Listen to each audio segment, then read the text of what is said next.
Climate change versus jobs. Sound familiar? Look, I think something's happening. I don't want to give trillions and trillions of dollars. I don't want to lose millions and millions of jobs. The economy is basically a go-to excuse for climate inaction. But there's a new environmental platform gaining steam that aims to flip that argument on its head. It's called the Green New Deal. The name comes from a sprawling package of policies and projects put in place in the 1930s to lift the country out of the Great Depression. We're talking infrastructure investments, federal jobs programs, even Social Security. And we are conserving not only our natural resources, but also our human resources. Fast forward to today.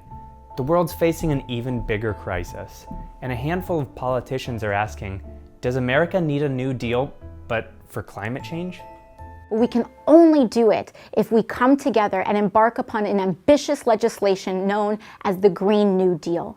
Not only is this something that is going to help our planet, but also put food on the table. It's about growing this economy and protecting our families by reducing greenhouse gases. A Green New Deal sounds nice, but what does it mean?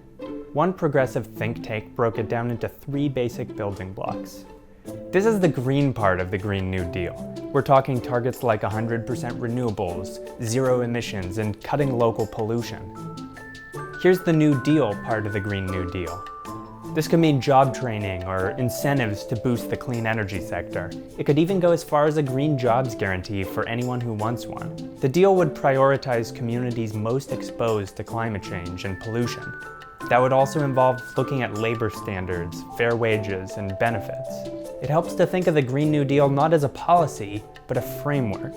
And any politician who signs up on the idea could come up with their own policies and targets to make those broad goals real. It's ambitious, so why are people talking about it right now? The New Deal came out of the Great Depression. Today, the overall economy is in a much different place than it was in the 30s, but not everyone's benefiting from that growth. Yeah, look, the Great Recession and this new generation of young people who came up in it, we realized how dangerous this moment is, and then also marginal kind of policies just aren't going to cut it anymore as we're watching the acceleration of climate change. And if you thought the Great Recession was a crisis, climate change is potentially a whole new level of frightening. Even moderate climate policies have died in Congress or been frozen in legal limbo. So the Green New Deal's no small lift. But polling does suggest some public appetite for environmental policies and a jobs guarantee.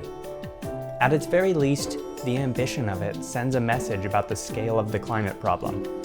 And it's a stark contrast to, not doing anything.